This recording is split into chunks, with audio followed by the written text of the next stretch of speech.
Are you ready? Let's do it. Are you ready? It's live. Are you ready? Are you ready? Yes, sir. Are you ready? Welcome back to Live Talk, where we have real conversations that challenge, uplift, and transform our community. I'm your host, Arthur Jeremiah, alongside my two co-hosts, Minister Samuel. Hey, welcome back again to Live Talk. And the spiritual ambassador, Yike Ezekiel. Peace. Good afternoon. All right, and today I have joining us my dear son, M.I. Say hi to the audience, son. Hey, everybody. All right. And before we go to anything, let's go to our general statement and disclaimer. General statement. Live Talk is proudly powered by TBS Goodwill, Builders of the Highway Foundation, and Men of Purpose. Together, we're bringing about awareness to the everyday challenges facing individuals, communities, and our nation. We tell our stories, listen to yours, and always respect different perspectives. Want to share your voice? Email us at livetalkorl@gmail.com to be a guest, or if you would like to contribute to our mission, purpose, go to livetalkorl.com to give a donation. Disclaimer. Information provided during this event and others to come does not constitute the official opinion of Live Talk or its affiliate entities. It is strongly recommended that viewers seek independent expert advice regarding any topics discussed, as legal requirements differ significantly across jurisdictions and are subject to frequent changes. If you have questions or concerns, you can always email us at livetalkorl@gmail.com, or you can DM us on Facebook and or Instagram at Live Talk Orlando. All right, welcome back, family. Welcome back. Brothers, how are you doing today, Minister? Doing wonderful. Wonderful to be back. Always a wonderful day. Of course, we're in the Sunshine State, Yes, sir. and it is definitely shining. Indeed it is. Indeed it is. Brother Yike Ezekiel. I'm doing beautiful, King. All is golden and all is prospering and moving forward. You know, the thing about this life is to have a plan. And once that plan begins to get executed daily, it brings joy to you. So All right. And my dear son, how you doing, sir? I'm doing good. Most all glory and praises to the Most High Yahweh for waking me up today. It's an honor to be here as a guest on Live Talks. Everybody. All right. Now my son, he came along. He said, "I just joined in." He said he don't know what the topic is. The topic is, but shared a little bit to him what the topic is, and we need that fresh mindset, that youth mindset when it comes. He's a young father, so we really appreciate that he wanted to come and tag along and just be able to share with you guys today, you know, from a youth standpoint. Sure. And family, I hope you're doing just as well as we are. We're just gonna give you a rundown of the show today. First, we have the minister word of today. Right after that, we'll go to the commercial break. And then we'll come back. Our main topic today is freedom ain't free, mental health, fatherhood, and breaking generational cycle. We'll go to a commercial break right after that, and then we'll come back. We'll see what's on our brother Yike Ezekiel's mind, or we'll continue with this topic, and then we'll get ready to end or conclude with a motivational quote or reading from the host. So, Minister, with no further ado, what is the word of today? All right. The word of today for June 6th, 2026 is going to be accountable. Accountable. And accountable is defined as required or expected to justify actions or decisions. It is able to be explained or understood. Accountable is responsible to someone for your action. subject to, and giving an account of, accountable, capable of being explained. And a few synonyms are answerable, understandable, liable, obligated. So to sum up that definition, accountable is someone who is accountable, completely responsible for what they do, and must be able to give a satisfactory reason for it. Accountable. All right. We'll be talking a lot about that today. So we want to make sure that our family know what the word of today is, and we'll be using that word throughout the day as we talk about this topic. So thank you for that word of the day, Minister. We're going to go to a commercial break, and we'll be right back. At NOY Store, we bring culture, style, and wellness all in one place. Explore our collection of cultural apparel designed to inspire and connect. From t-shirts to polos, boldly tell your story. Need guidance on your journey? Check out our books written to inspire and support your spiritual, personal, and community growth. And give your body the care it deserves with our health and wellness products like natural toothpaste, soothing body butters, and more. We're always adding new products to empower your life so you can live with purpose and style. Visit NOYstore.com today, where culture, wellness, and inspiration come together. Shop at NOY Store. Because Scott & Associates always treats me like family, I refer my family to them. So when preparing for my taxes and I know exactly what to bring in coming in, it makes the process so much easier. Anyone should hire Scott & Associates because they are professional, respectful, and very knowledgeable. And with all of my heart, I can always count on them.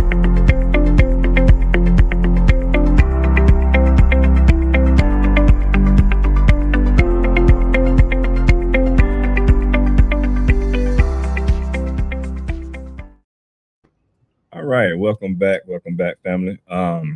In our last show, we talked a little bit about mental health. I had one of our students come in, and he talked about it from a from a student standpoint, where he's talking about psychology. What I want to do, I want us today to break down, the generational cycles.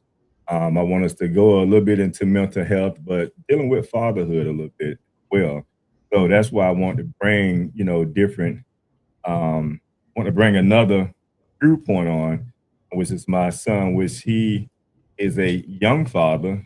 He has a about to be 2-year-old, but he's one. And so he's dealing with it a little bit right now. So he can give a perspective from that standpoint there. But let's start with something that's been normalized for too long, and that's silence. Mental health in the Black community, especially among men, is often ignored until it becomes a crisis. So, growing up, and any one of you brothers can take this route to start. Growing up, what did emotional expression look like around you? Were you allowed to feel or expected to just deal with it? Well, and I know in my household, you were expected to deal with it. There wasn't an emotional outlet. Nobody taught you how to deal with it. Growing up in the hood, you see death at a very young age. And nobody tells you, like, when your best friend gets shot or drowns or get hit by a car, how as a 6, 7, 8, or 9-year-old, how to begin to emotionally deal with that right there. They just tell you to suppress it, suck it up, it'll get better down the line. That time will deaden the grief that you're going through.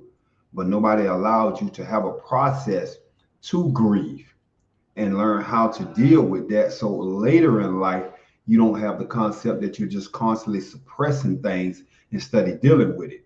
Now, if I don't know how to control my emotions, it's going to lead me down a dark path in life, because the moment somebody makes me angry or irate, I'm going to lash out. And most times that lash out leads to either verbal abuse or some type of physical abuse, which can make my life go from bad to worse. So our communities are not addressing the mental health, especially of the young black males. They just accept that this is the way it's always been. We can't change it. Allow them to just, oh, he'll grow out of it, basically. And this is why a lot of the youth have violent tendencies, because this is the only method of expressing their hurt or their anger that they've been taught. Nobody taught them how to be the bigger man, that, hey, just because this person created this type of situation that made you feel some type of way, you got to learn how to process these emotions and not just automatically go to the most violent route. So we definitely need to have more of mental health and emotional stability instilled within our children at a young age. So as they grow into young adults and adults, they'll know how to deal with the different circumstances that life is going to bring to them, that's going to test their emotional state. And just to add on, um, the youth today, nowadays, I feel like speaking for young people, we tend to um hide our feelings, which uh I feel like the internet was a cause for that because um you got a lot of people watching you and you got a whole bunch of different emotions and they cause their self to go numb because now they're living like robots, if that makes sense, because they don't want to open up their feelings or they like you say, they don't probably want to get hurt or feel ashamed. So they tend to hide their emotions, like you say, um uh bro. I mean, to your point, hiding emotions is the go-to, because sometimes we feel like we can open up to everyone, and like you alluded to, you said social media, and a lot of people do go to social media. I think I was talking about one of the shows before, like how the youth, that's like their therapist. They go to Mhm. social media to express certain things instead of coming to someone and actually expressing it to that person and trying to get the true help that they really need. Minister, you want to chime in on that? Yeah, that brings something to light because I know, and of course, I know in our generation, especially like my father's generation, you didn't get the emotional or if it was mental health, everything was you basically was as a man, you supposed to deal with it Mhm. because that's what you thought. But the result was whatever that pain, whatever that problem was, it would eventually blow up Mhm. and it would blow up. It would either turn into violence in some form of fashion, meaning either you try and take it out on your wife, or you go take it out on your neighbor, and then take it out on a friend. Police get involved. It's like rather than dealing with the issue, symptom was a blow up. Mhm. Now, oftentimes we say that the younger generation is now more aware, but now that we have a younger generation, I'm hearing they having the same issue because there is more availability for mental health. But back then, the stigma was you don't because if you don't talk about it because you're crazy. Crazy, right? Uh-huh. Nowadays, at least from what I'm hearing, Mhm. you can talk to somebody that people don't think you crazy. But from what I'm hearing from him is that the young people still not seeking it. Mhm. So we as a community, I mean, we still suffering the same Right. situation. Yeah. Like you said, just to add on, cause you said, uh, I heard you say bottle. Yes, we youth, we tend to bottle up our feelings, and that's not a good thing. Just because you put your feelings to the side for a minute, because now, like you say, you continue to go through things and you keep numb and bottling stuff up, and now you got so much built up pressure inside of you, you explode. You know what I'm saying? And the youth don't know how to deal with that because they, like you said, they don't have help with mental health out there. They either go through something, like brother said, that's traumatizing, where they lose a friend of theirs or somebody close or family, and then they go through a emotional, depressed stage of their life, and they got to learn how to deal with that. And it's really hard, but you gotta it's ways to get through it. And I say that because I went through it myself. I lost somebody at a young age, and it was somebody I felt like I looked up to, and it was a hard time for me that first year. But eventually, you tend to learn to grow up, and you actually become stronger from your losses. I always think that when I go through something, you always put me through something for a reason. That makes sense, you know. So I try to look at the good from what that lesson that he may have been trying to get across to me, or you know. So It's unfortunate that we experience death in our lives, but mhm, it all, I mean, my opinion is all for a reason. And you can't tell that to a parent that lost a son, or to, you can't tell that to them. It's like, I just lost my son. So how do I deal with it? In most cases like that, you have to be on some type of drugs and medicine, man, because that's a deep wound, that you have to recover. Even myself, like, I believe growing up in poverty, like in a poverty-stricken environment, that would also cause some emotional stress as well, and can lead to substance abuse, Yeah. drug addiction, etc. My mother, who was a alcoholic at a certain point in her life, she suffered in silence, because she at one point couldn't get the help that she needed. Coming from that stage in time, like you said, minister, either you gonna be crazy, like, oh, that person crazy, they need some help, or you just gonna suffer in silence and just deal with that pain and all of the anxiety that you're dealing with, and it ain't good for you. It's like going back, yeah, you will burst, mhm, so we have to find ways to be able to not just cope with it and deal with it like what we're saying, but how you get help, and move past that. So that's what it's all about, and just understanding that we all kind of witness that in our growth. And mhm, then at the point where we are right now, what did we do, to get past that? And are we better right now? Did we get past it, right? Well, I said you made a point, and I want to highlight something that you said. Oftentimes, the way to deal with it was either alcohol, drugs. Hmm. That mhm, was the only Hmm. alternative. Right. mhm. That don't mean it was a good alternative, but Yep, that was part of how you dealt with it. Right. yep. But that created a whole nother scenario of Mhm, problems that needed to be addressed.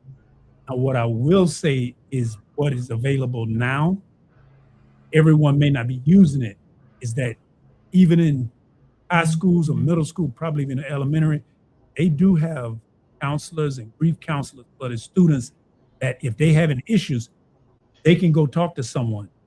Some may have more than others, but like that didn't exist back when that wasn't there. Counselors were strictly academic. If you needed to talk to someone, you would have had to have a relationship and talk to them like with a teacher one on one.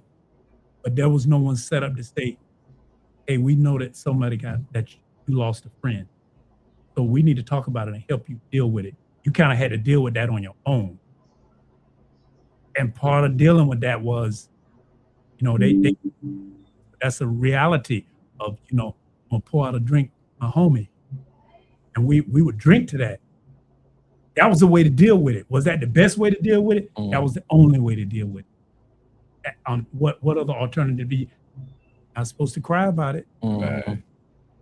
Right. because now you've been a punk or you've been a sissy. Right. So if you don't deal with it properly, you can go make mistakes. Mhm. So the way to deal with it was the only way to numb that was with alcohol Or or drugs. drugs Yeah. or a combination of the two. Right. Mhm. And the youth thinks that the drugs are helping them, but it's really not. It's really killing us out there, and it may give them temporary happiness, but uh, that doesn't solve the issue. It just, it just causes cover it up. You're trying to cover it up with the alcohol and the weed, trying to, you know what I'm saying, distract yourself, but the problem is still going to be there, you know.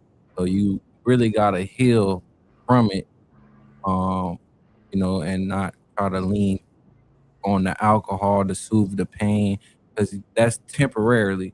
Soon as that alcohol or that weed wear off, now you back. You know what I'm saying? Buying you some more alcohol, doing that. That's not really. That's temporary happiness. You know. So it definitely is needed that young people, do talk to somebody. Speak to somebody who you trust. Because sometimes we like I said, we bottle up our feelings and we try to hide our feelings and try to, like he said, abuse alcohol, abuse the drugs when that's not really solving the issue. You know what I'm saying? It's making you numb. Hmm. Numb you up. Yeah. Do you think in our community we're confused being strong, or we confuse strong with being silenced, Ezekiel? Yes, sir. No doubt about it. That is the premier thought that permeates our communities, as we have been speaking on. Instead of me seeking help because my mental has been unbalanced due to a certain catastrophic event in my life, I suppress that feeling, I deal with it, I look for outlets either in the media or through the music that Hmm. allows me to tell me how I should be feeling. So when everybody speaks and, man, hey, how you all right? Oh, I'm good. I'm straight. Right, right. Although inside there's nothing but turmoil because my partner just got locked up or just got killed. So instead of going to therapy, somebody that's licensed, somebody that's professional that can walk me through the process of how to get my mind back centered. I sit and I listen to people that have no idea of what I'm going through or a solution to what I'm going through. In our hoods, yeah, everybody may be going through the same problems in different degrees, but we don't have a rational solution to the problems. So I just keep quiet. I'm a man. I'm taught to be strong. So strength is don't tell nobody about my problems. Don't tell them what I'm going through because they can't help me anyway. Hmm. Which is true because they don't have a solution because they was never taught a way to how to overcome this right here. Grief is one of the most intense emotions that humanity displays. And if it's from somebody that's close to us, it's devastating. Mother, child, sister, brother. And if we don't know how to properly deal with our emotional state, we get so far off track that it begins to have a domino effect on every effect of our lives. Every area becomes now infected with my lack of motivation. I'm so grieved about my mother passing or my father passing, I can't even get out of bed. I don't want to drink or I don't want to take drugs to numb myself. So I just sit there and now I take on what's called depression. And in that depressed state, my motivation for life is just dwindles daily. Now my children are looking at me and they're like, he ain't on point no more. He falling off. My wife is looking at me the same way. My work ethic drops, so my job seeing it.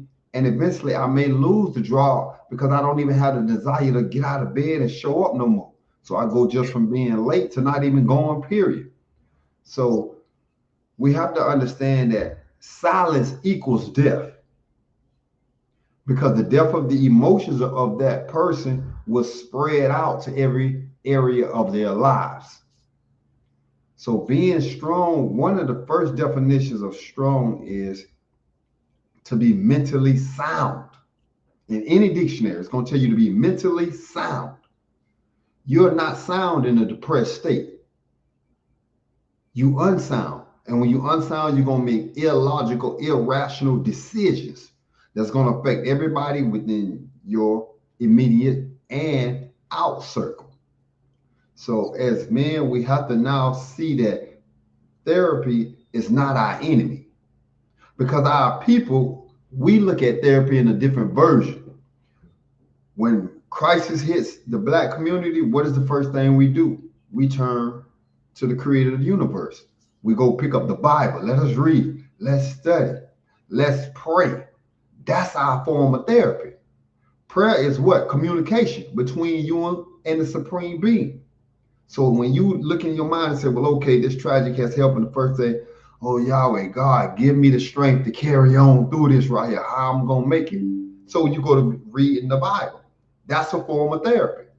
You're talking to whoever prophet or person that was in the Bible that wrote that particular book. You're communicating with them. So what's the problem with me going to this person's office and communicating with them and getting some live feedback from what I'm going through, especially when they have been trained for this particular area? When I get a stomach ache, I go to the doctor. If I get a gunshot wound, I'm going to the doctor in the hospital. I'm expecting his expertise to patch me up. I'm not going to sit home with a gunshot wound and say, yeah, eventually it's going to get better. No.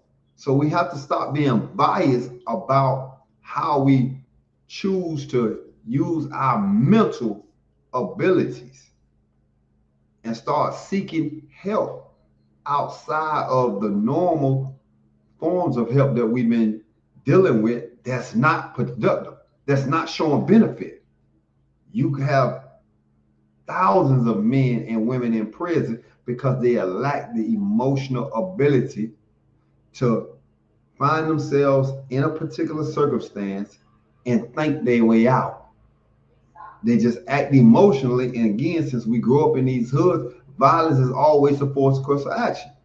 We don't have that diplomatic or tactful approach. Let me talk through this. No, we ain't seeing that, because you're going to be perceived as soft. And as a man, that's a title that I never want labeled on me. And we just got to get it and realize that silence equals death in every aspect of our life. I believe what you just said, brother, was powerful. And I think that goes, that's in line with all men too. It's not just Black men, but all men. We have this machismo mindset of being prideful and not allowing ourselves to be vulnerable. And that's on every level, from the health side, financial, and relationships, like you said. But Minister, you want to chime in on that? No, that's like what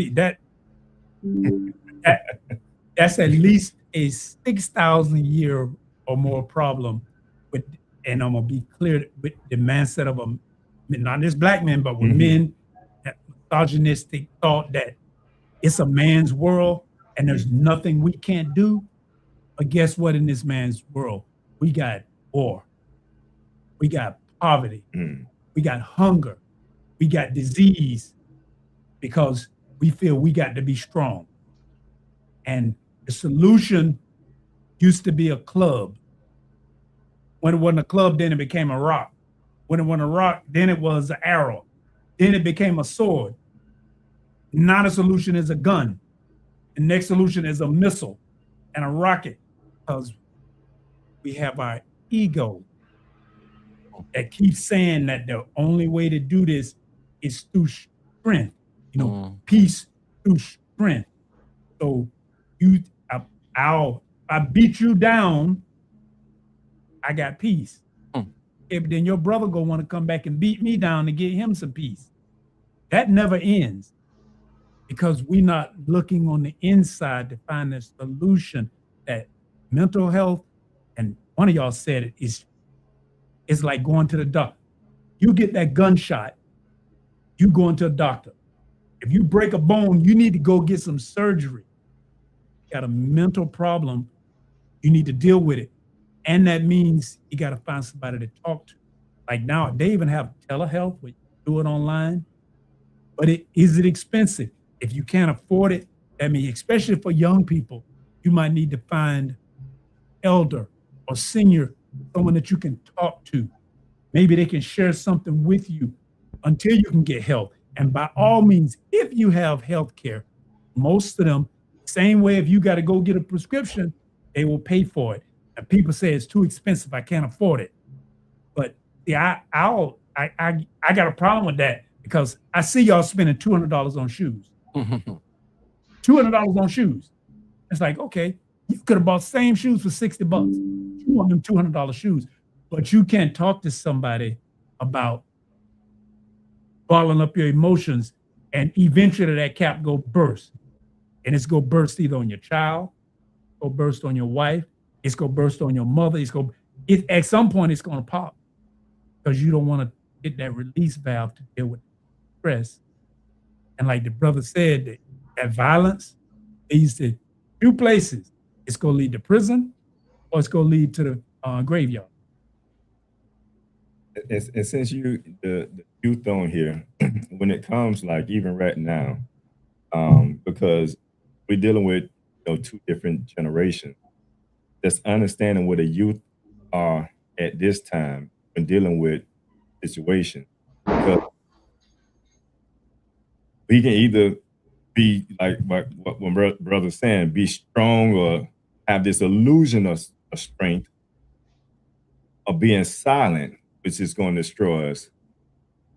What do you feel that most youth, and then can you share something personally, and then what you think most youth, the reason why they're not going to get the help or to speak to a professional?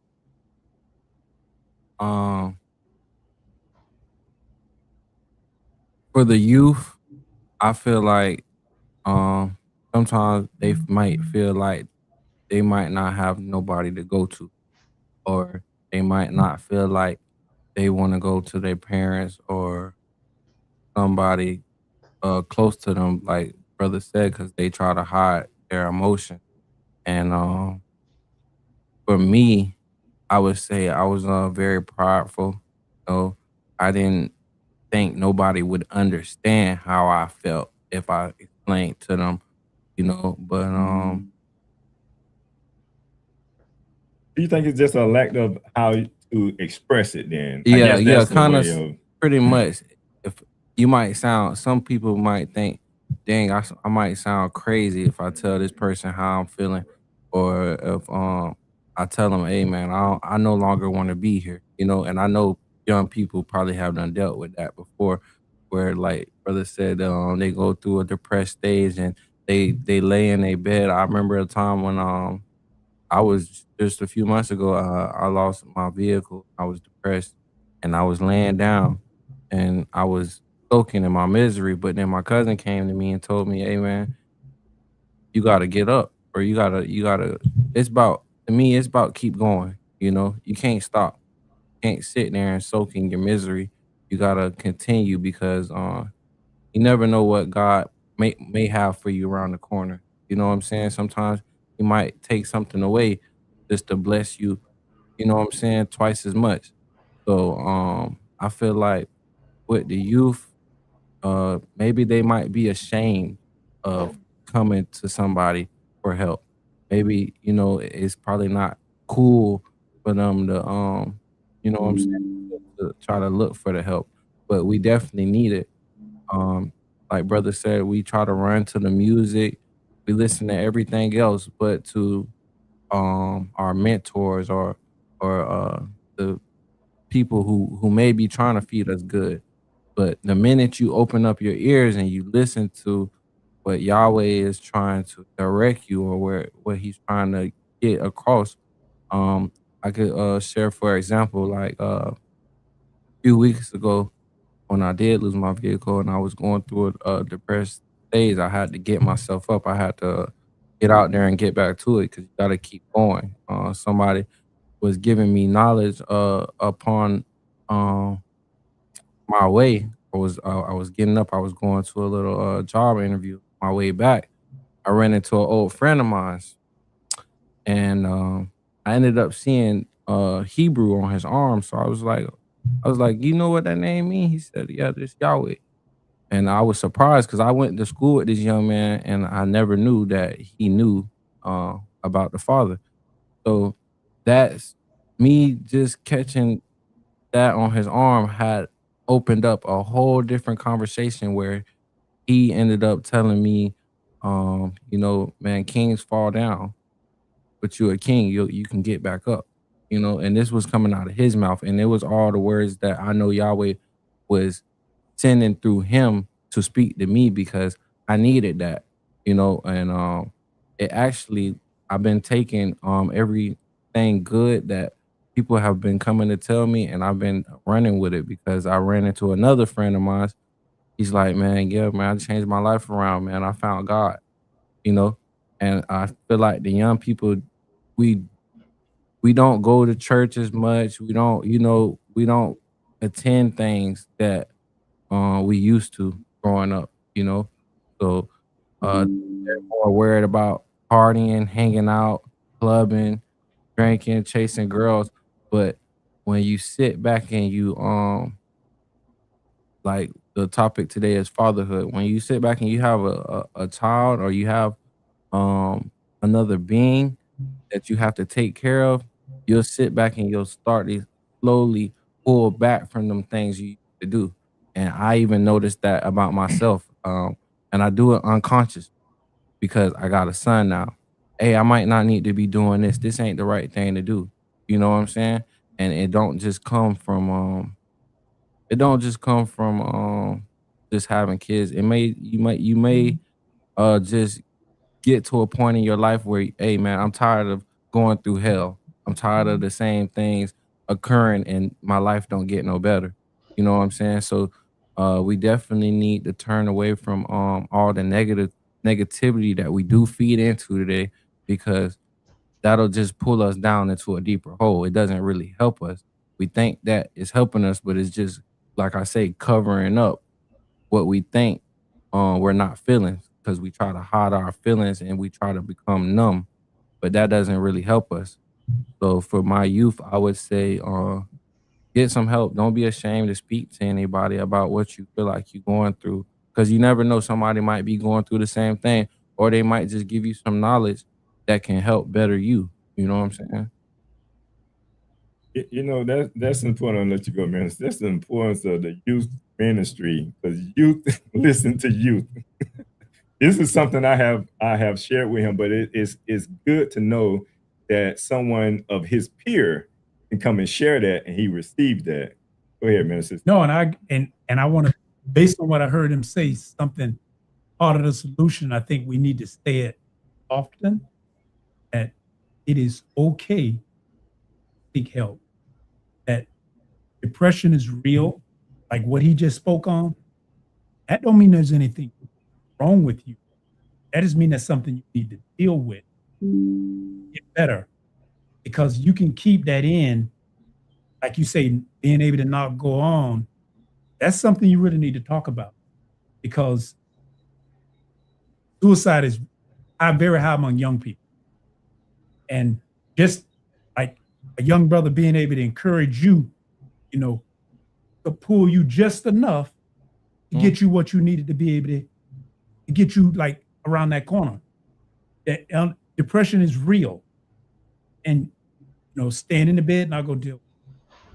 Prayer is helpful, but prayer is communication with God. Sometimes you need to hear a live voice. And depending on your amount of depression, like some people don't like to hear it, but there are drugs that work because people can be at a state of on that ledge and they might need that drug to get them off that ledge.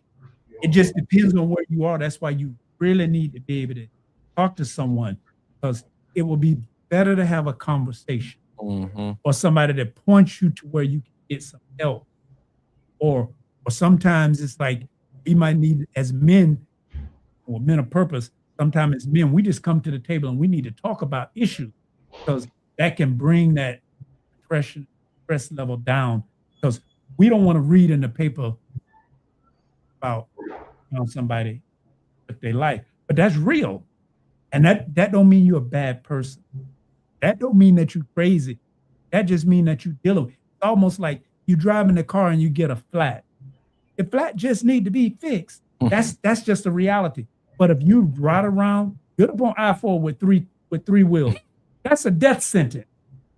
Same thing with mental and depression. There are people who know how to fix tires. So how do we have to come up with making it that mental health is normal, and we need to seek remedies that we have available. And a lot of times we don't have resources. Even the resources that we have, the immediate resources around us, may not be a good resource. We talked about it before, where dad may have needed some help, and his dad may have needed help. But we have to just be mindful of those things. If you've seen dad, he works all the time. Not to say that I work all the time now. Don't be looking at me funny. It's just I work all the time, but I'm going through some. But the thing is, a lot of times we use it's consuming ourselves in consumptions of things to get our mind off the things that we should be focused on. And it's rather to say, "I love you, son." Just know I always love you, regardless of what you go through. Right. Those moments, they are very important, because that brings some type of security to not only to him, but to a relationship, that knowing that I can always come to you regardless of what may be going on. I've always been a one that I sought to use the scriptures as a source of, to help me in the areas of my life. In addition to that, I would go to, spiritual books and things of that nature. If I'm dealing with something, it's like I need to know how to deal with this here to get over it, because otherwise you'll be stuck in a in a place where you can't grow and you can't help those around you. And you should be, as a man, you should be able to help your family and those around you, not just financially, but spiritually, emotionally, everything. So if you're not there, then you have to try to get yourself to that point. You might need some professional, guidance when it comes to that. And I'm not gonna say it's a lot of people like at my age, people that are in, positions that they can, take that time out. And I think we all need to take that time out, be able to see somebody just to check in, man, on our mental health.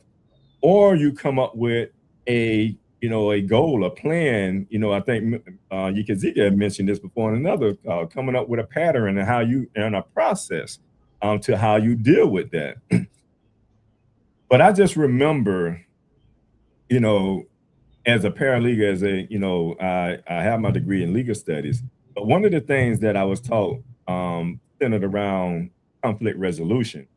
And when you look at conflict resolution, although it ties into the scriptures, how you deal with, emotional situations, conflict resolution is there's a need and the need is not being fulfilled. So now there's conflict in the air. So how do we now deal with that when you have someone that may not be on that maturity level that you're on to even deal with it? So now we're looking at a time and a place that we go to talk to this person or try to connect with this person or whatever issues that we may be going through. Now I'm gonna ask this here, and any one of you brothers can kind of chime in. Was there ever a moment you realized you were carrying something mentally or emotionally, but didn't have the language or space to deal with it? So it's just kind of going back to saying, like, how do I deal with this situation?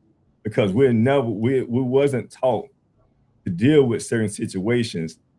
And considering what I just said, how did you brothers, or how did one of you brothers deal with a situation that you didn't have all the resources immediately, but you was able to get through that process?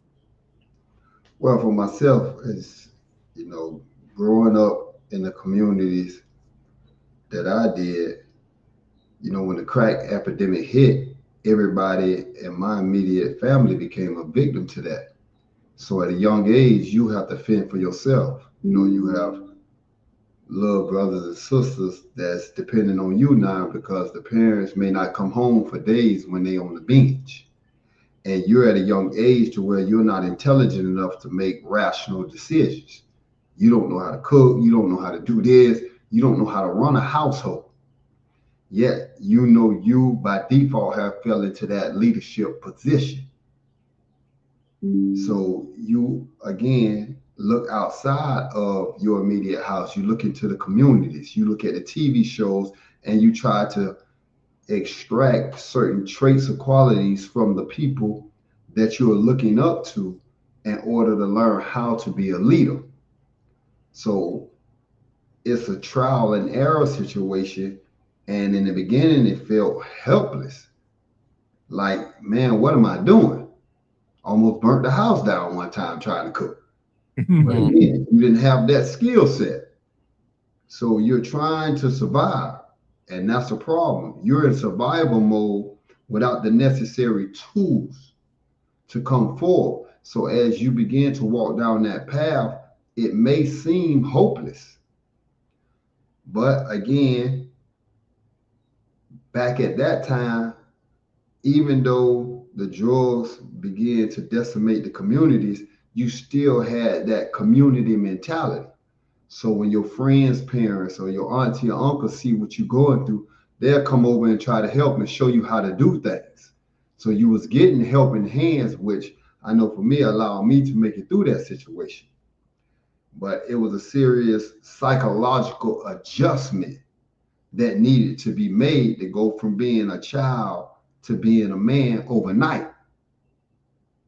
And as I said, you make decisions that was not sound just due to lack of information. You just didn't know. You know, you 10, 11 years old, you don't know how to run a household. You don't know who to go to pay bills or anything. So when you get up in the morning and the lights and the water off, you don't know why. And you don't know who to go to rectify that problem. So we all have traumatic or calamitous events that occur in our life. And I believe that it's to allow us to develop particular traits that we lack or to strengthen the ones that we already have for future events that's going to occur in our lives. So as traumatic as that was, for me, the biggest psychological adjustment that I had to make was when I got captured and being sent to prison. That was a whole new atmosphere. You know, you not used to that environment. And quite naturally, you had to undergo a whole new way of thinking that you didn't realize you were capable of because you had never been put in that situation before. Like they say, you don't know how you'll react to something until you're actually in the midst of it.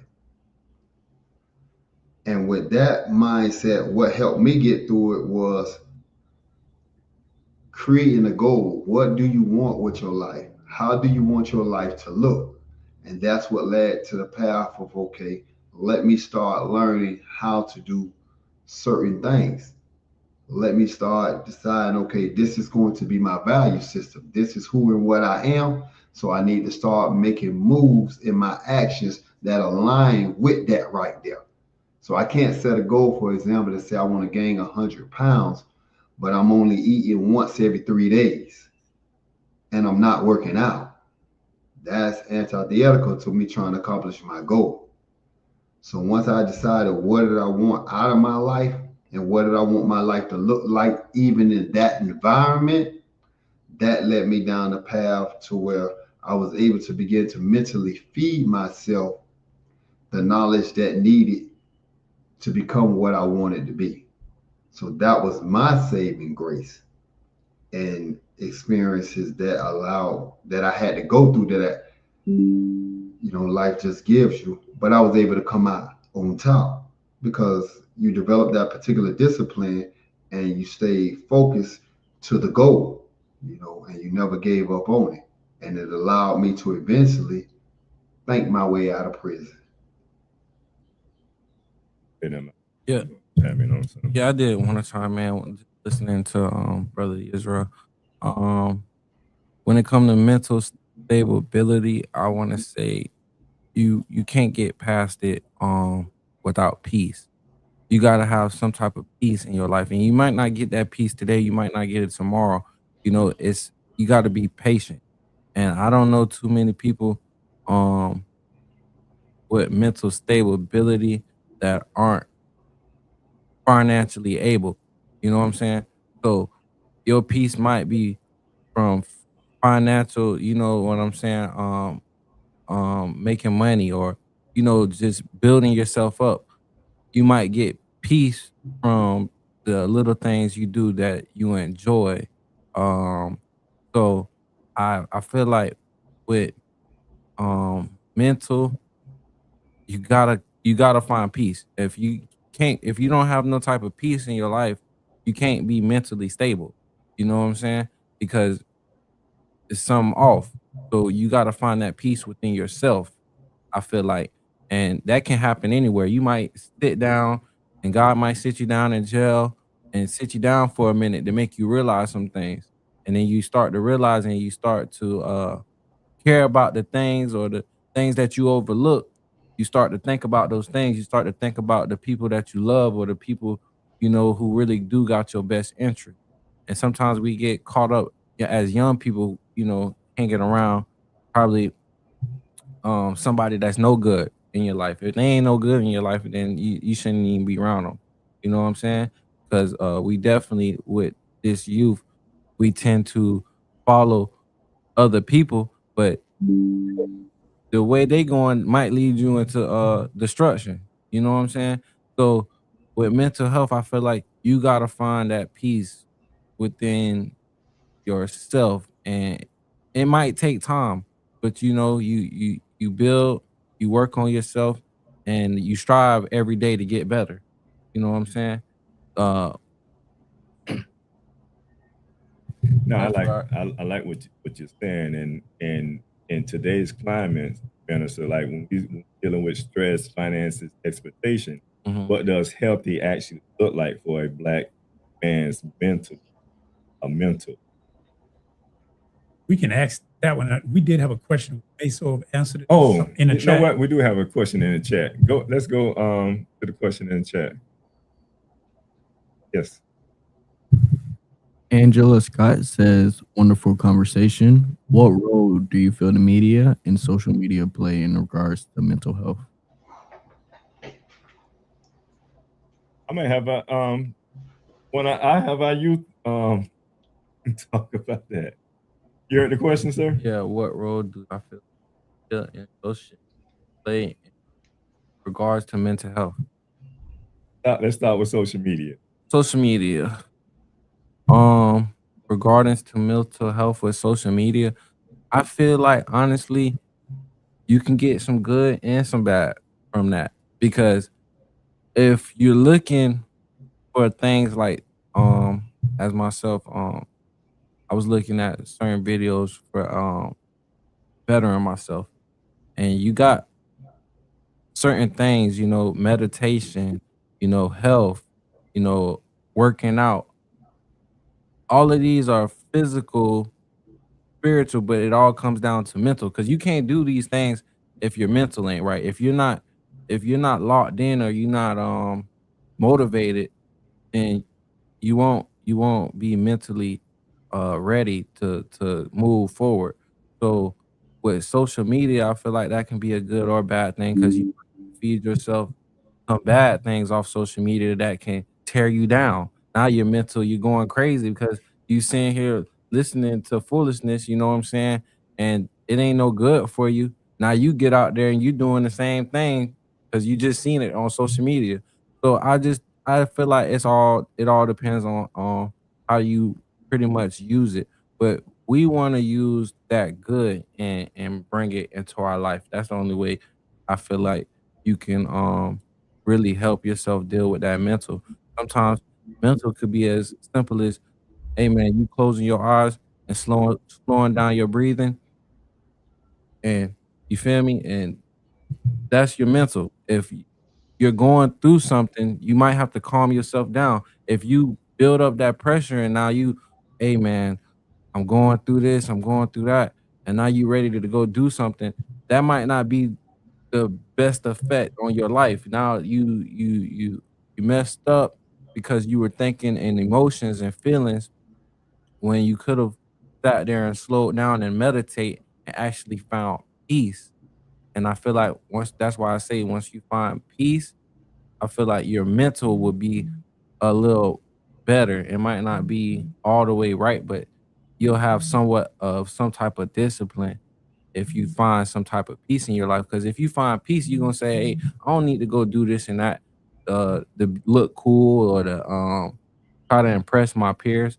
Because that's most of the time that's what social media is for, to impress other people. But if you're living for Yahweh and you're living for yourself because you found peace, I'm not gonna do nothing to impress other people. Why? Because I'm already happy. I'm not gonna jeopardize what I got going on for uh what other people think. And that's what we tend to do on social media. We tend to um put on a character or disguise whatever you want to say because that's not us. Like I say, you living like robots when you're on social media. You know what I'm saying? You're trying to hide your emotions. You don't want everybody to know, oh, this is what I'm going through or this is what I got going on.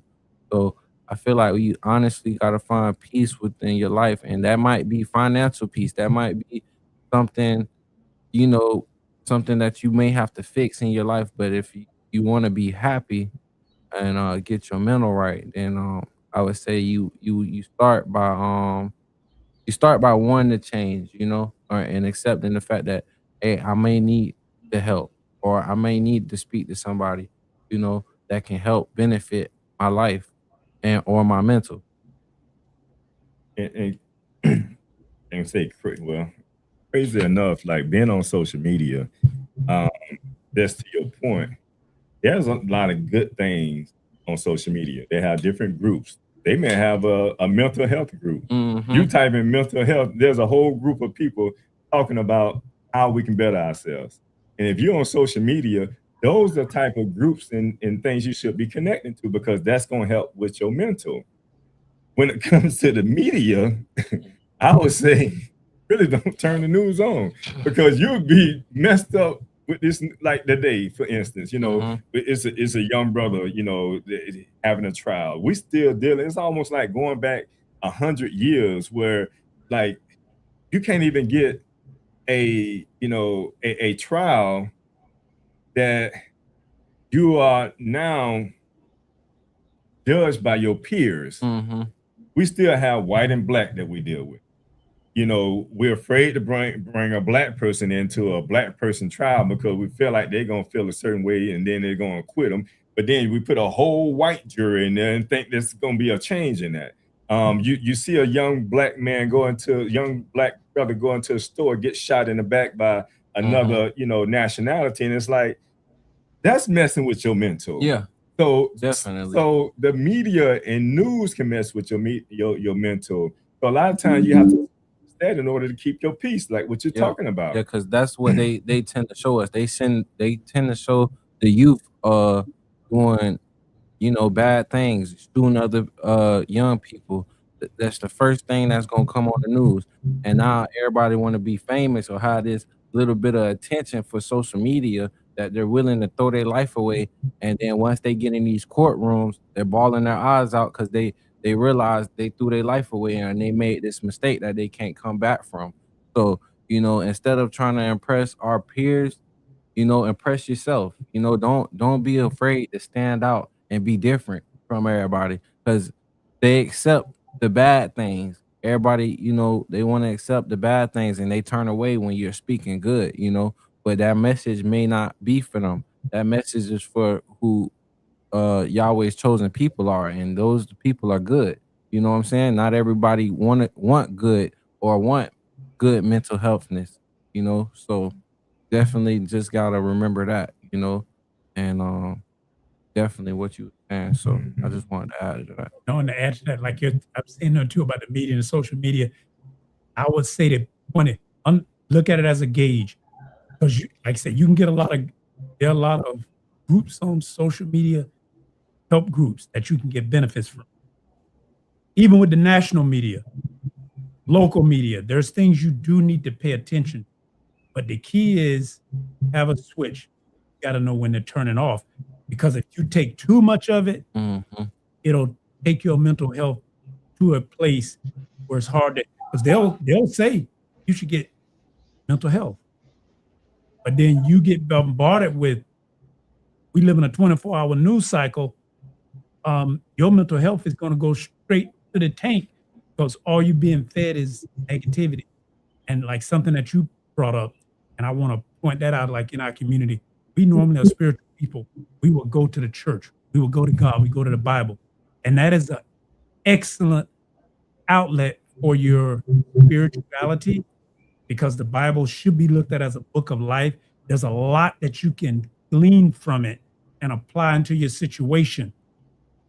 But don't make that the only means of dealing with your situation. Look at that as, perhaps it might be better say, that's going to be my step one. But there's also a step two, because if you're dealing with mental health, you need to look at the people that's around you.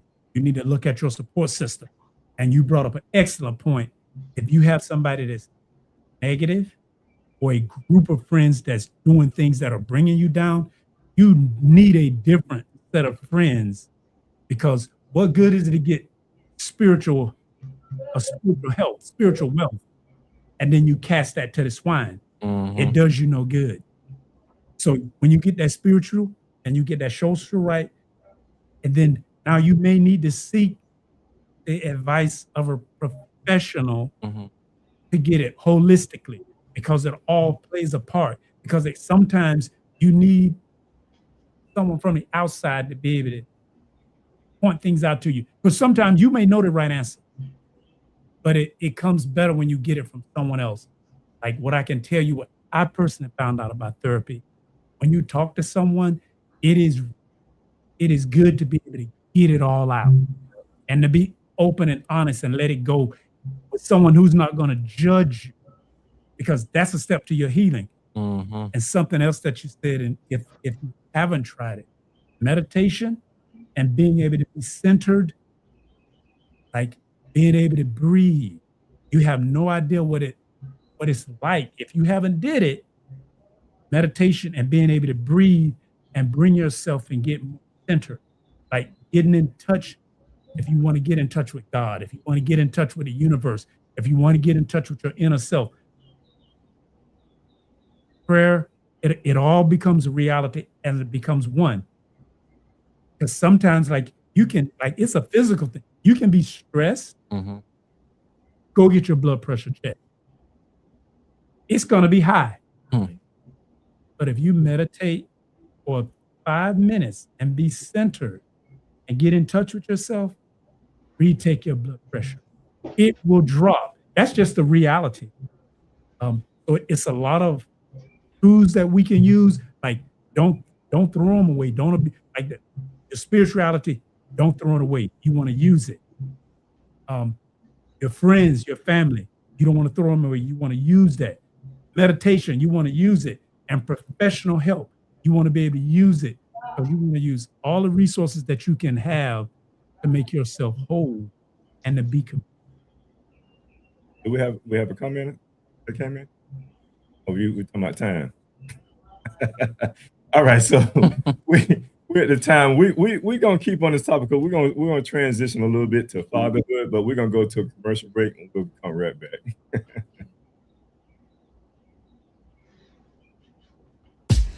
At NOY Store, we bring culture, style, and wellness all in one place. Explore our collection of cultural apparel designed to inspire and connect. From t-shirts to polos, boldly tell your story. Need guidance on your journey? Check out our books written to inspire and support your spiritual, personal, and community growth. And give your body the care it deserves with our health and wellness products like natural toothpaste, soothing body butters, and more. We're always adding new products to empower your life so you can live with purpose and style. Visit NOYstore.com today, where culture, wellness, and inspiration come together.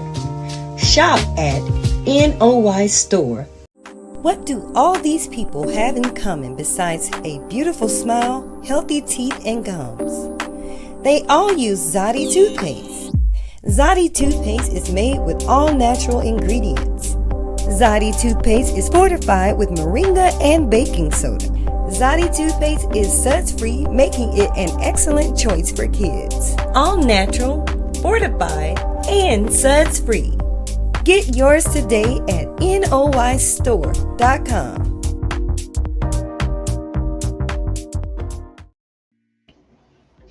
All right.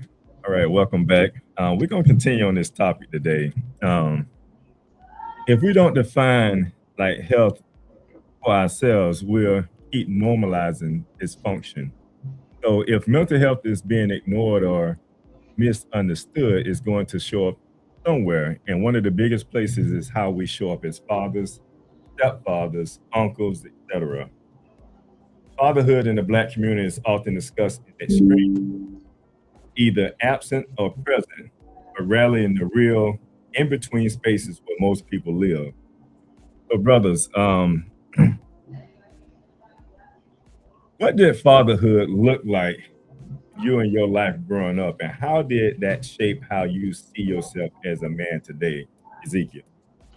Fatherhood for me, I was in a blessed situation. I had, a biological father that was never there, but I had a stepfather who was there. So the stepfather taught me what it was, one, to be able to raise a child that wasn't yours biologically, and to pour into them the knowledge that he had of what a man was. So, I took a lot from him as far as his work ethic and certain attributes he had that made him a man. And then you look at uncles, you look at older cousins and friends' fathers that's in your immediate circle, and you look at how they display their character on a day-to-day basis and what you can extract from that. So I was able to, just look out and extract from everybody I was in contact certain traits. It's just like, when you play in sports, you may like a certain player, but you see other players that may have certain qualities that you want. I want to be able to shoot like this guy, dribble like this guy, or defend like this guy right here. So for me, it was, like I said, nothing more but pouring in that you don't have to be somebody's biological father to be able to be a father to them. That in itself was a task, because most men now, they don't want to raise somebody else's child. There's a stigma going around that, stepfathers don't get the correct treatment from the children, especially when an argument or disagreement occurs. So for me, it was great, because I had what I consider the world's best stepfather, and he shaped me into what a man should be, and that allowed me to grow with a certain trait in how I dealt with women and how I dealt with running my house now. I took those precepts that he gave me, I applied them, and everything that I've learned as I growed up, I applied, because I didn't want to repeat what I deemed was his mistakes. Each parent wants their child to extend the bar farther than them. And in order to do that right there, you have to pour into them what you have and hope that what they extract from you, they're able to add on so that they may move the milestone a little further back, so that each generation gets wiser, and wiser. So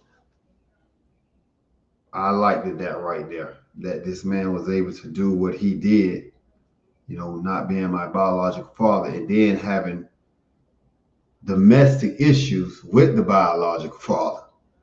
You're nowhere in the picture, but when you come around, you mad that this man is raising your child, but you don't want to take that responsibility, or you lack that accountability yourself, even though you live a couple of minutes away. So I'm seeing you every day, but you're doing nothing to be a parent. But you mad at this man because he is. So, and that's a lot of stigma and a lot of realistic situations that's happening, especially when you're young. When you have a child at a young age and you and the mother go y'all separate ways and she gets with another man. Fatherhood is very important because it's a hood. When you split the word, you have fatherhood. A hood is something that does what? It covers the head. Our head is where our wisdom, knowledge, and understanding is located. So we need the father to be able to pour that into our head. So when he's lacking in the household, now we get substitute fathers. It could be from the media, or it could be from the music, or it could be from the people in our neighborhoods. And as the youth was saying, it could be on a negative polarity, because we know that the media espouses negativity. That attracts the mind more than anything. That's why 80 to 90% of the newscast promotes negative events that's happening. They're not promoting the positive. Same thing with the music. What are our artists speaking about? Are they speaking about things that uplift, or are they speaking about things that tear down? And if we know that life and death is in the power of the tongue, then are we using our mouths to be construction sites or demolition sites? And that's the purpose of a father, because his job is to be able to teach that child how to construct himself as a man, which now will allow him to build his own household in a manner to where it'll continue to flourish. And he, through his actions, won't tear it down. So fatherhood is very, very important. So to all the mothers listening, allow that man to be in your life, or at least in his child's life, because he's needed.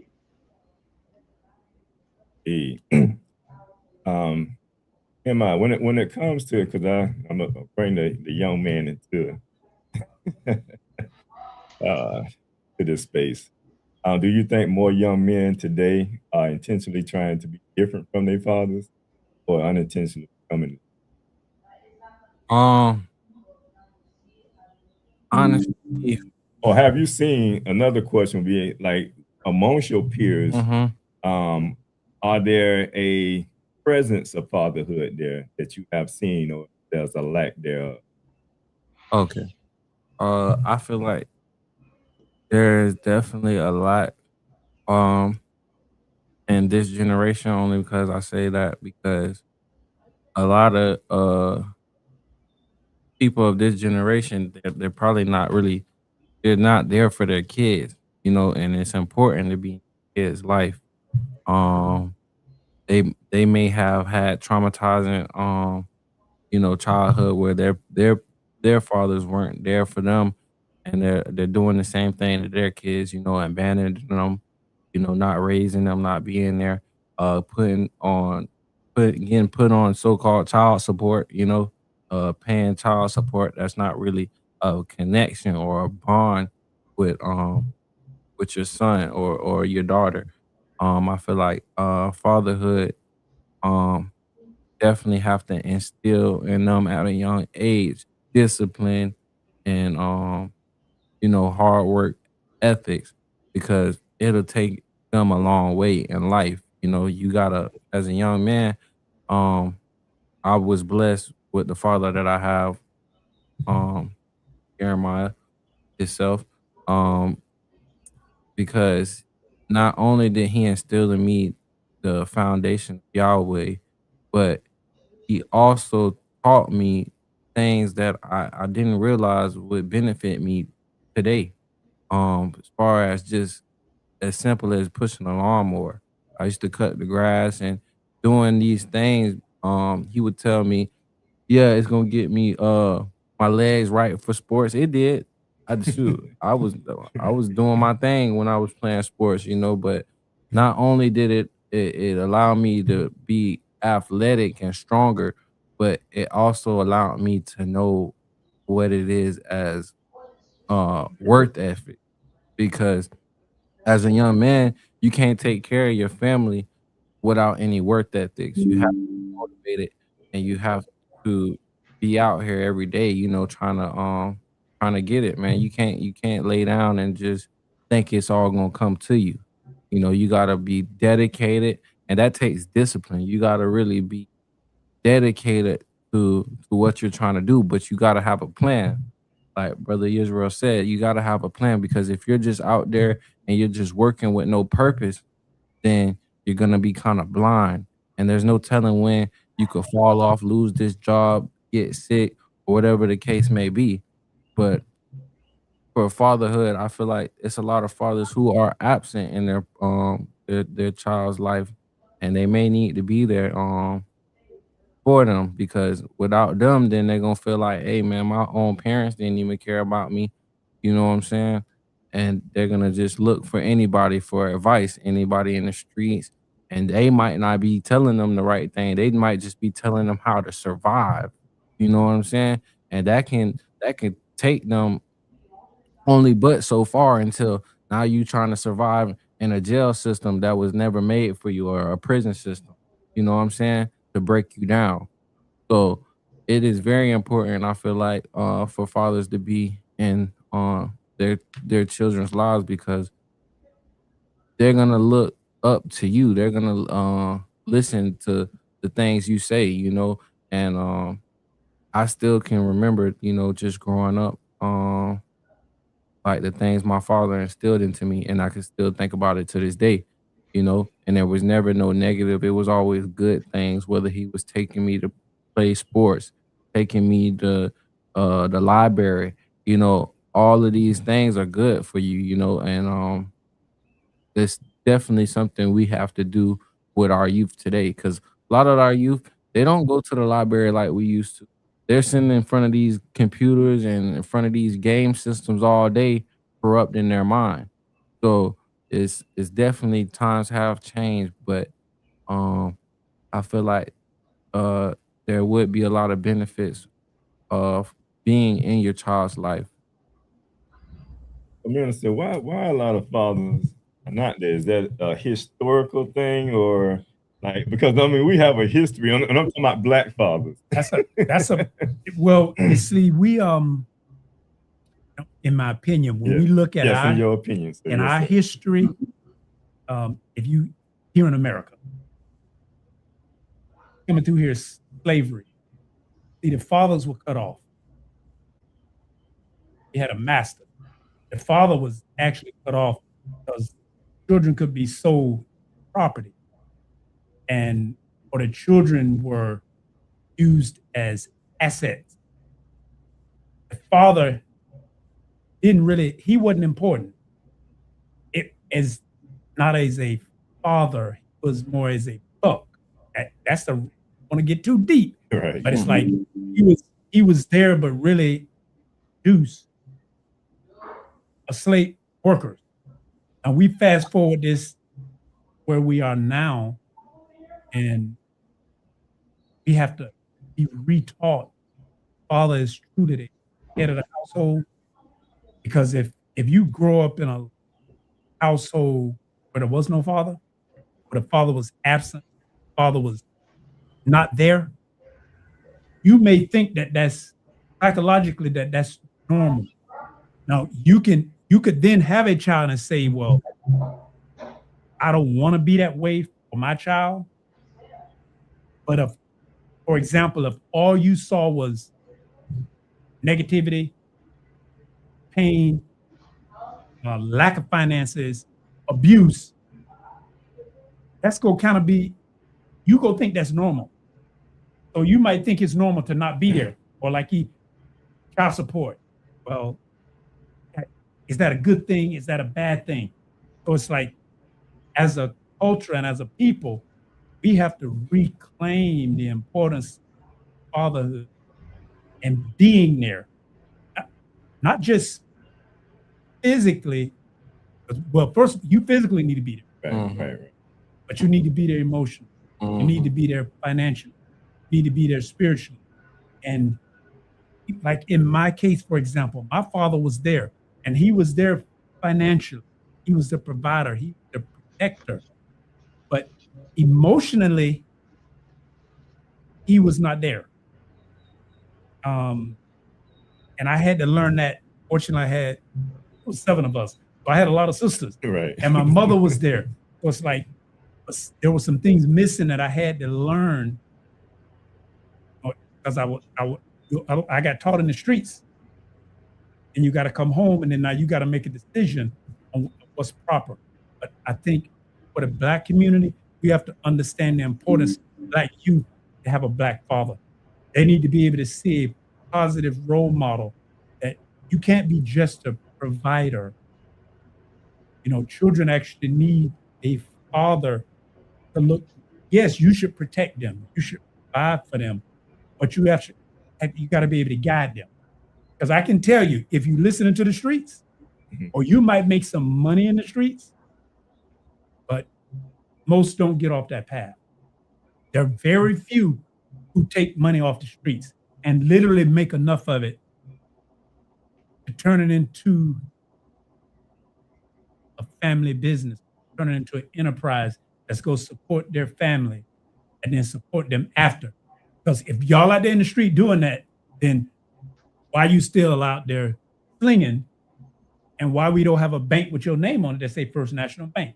So see, we as a people need this, because we talk about, you know, and the Cubans coming to Miami. Yeah, they did a lot, but they cleaned that money up. And now when you go there, they own the banks, they own the towns, because they looked at fatherhood and family. But I want to say it because it's coming through slavery. See, that's some trauma that we never really dealt with.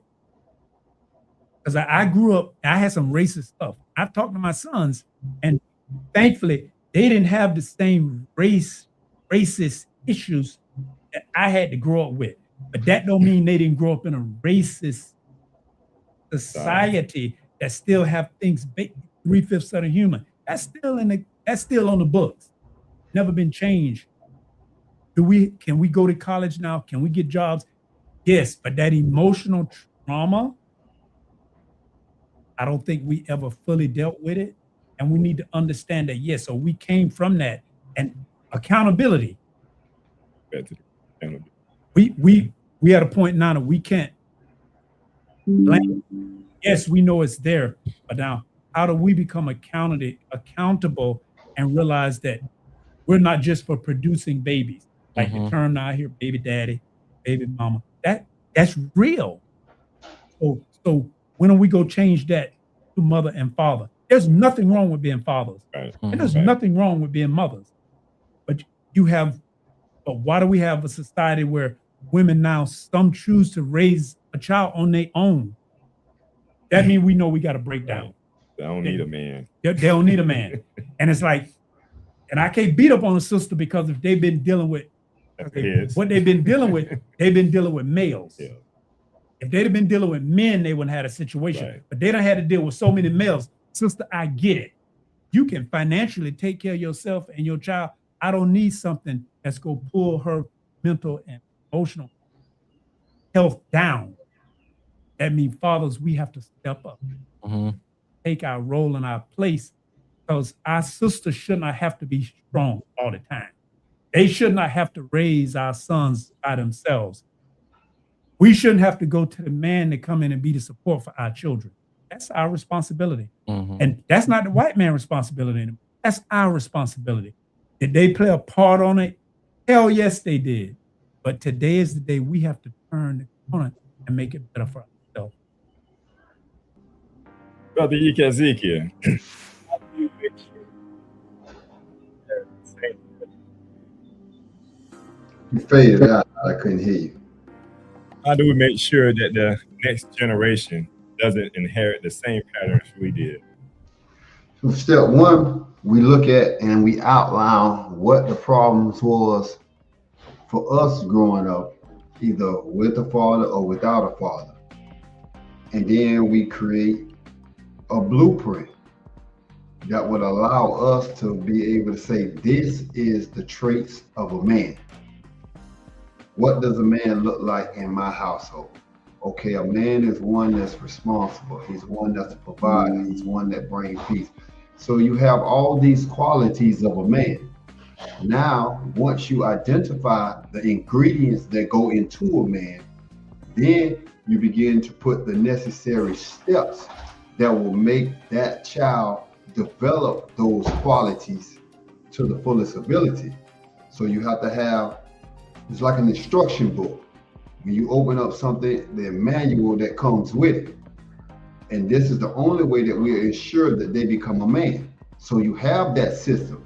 You know, the Great Light teaches us what? To train up a child in the way it should go. Train, one of the terms or flavors of it is to catechize that child. And catechize means to instruct systematically by means of questions, answers, and explanations. So you have to instruct that child in a systematic root word is system. So that means you have to create a system of instructions that would allow that child to develop into a man. So the first step is you have to identify what is a man.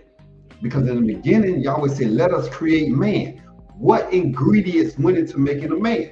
Because if I ask you, what are the ingredients that go into making a chocolate cake?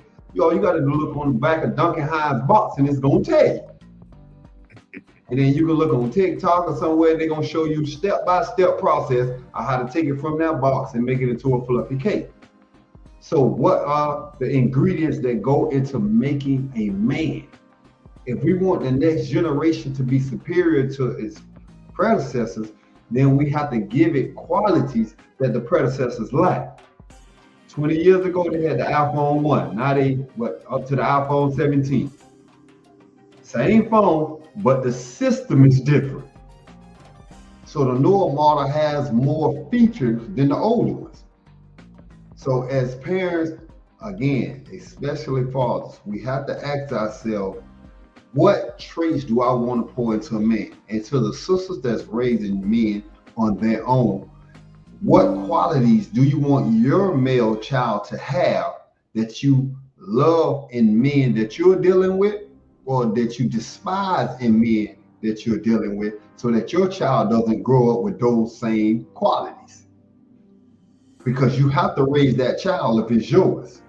So what are you pouring into that child that'll make somebody's daughter be proud to call him her husband? Right. That last word. Any last words? Yeah, for fatherhood, my last words would be, you know, I heard the term, it takes a village to raise a child, and I was blessed to have sisters, and I feel like fatherhood, it doesn't just only happen in our family. It can happen outside of our family. I done had young kids coming up to me calling me their dad, and I'm not their dad, but you know, you could be a father figure. You know what I'm saying? You could definitely have an effect on other young Black youth lives, and they'll listen to you if they admire you and they look up to you. So leave some good on their life or in their life, you know. And like I say, I was blessed to have so many sisters that I started to get these father traits before I became a father. You know, I was blessed to be able to take care of my nephews, my nieces, to make me look at the youth a different way. And that's how I know that I'm getting older and I'm entering that fatherhood, because I don't do the things I used to do anymore. As a youth, it's a verse for that. It say, when I was childish, I did childish things. You know, I put that away, you know, as I became a man. So Indeed, minister. You want to sign No, off? that was beautiful, man. The point that he said about you can be a father to someone, they don't have to be a biological son. It does take a village, and it's time for us to turn to be in the village. Indeed, indeed.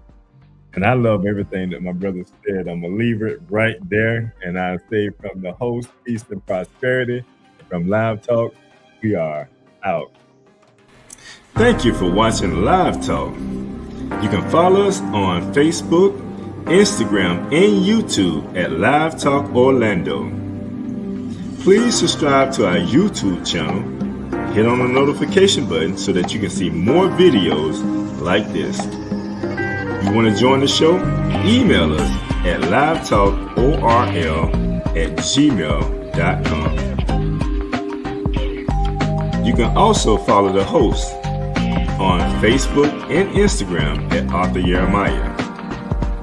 And visit the website, thenoystore.com, to pick up your copy of The Spiritual Significance of a Name.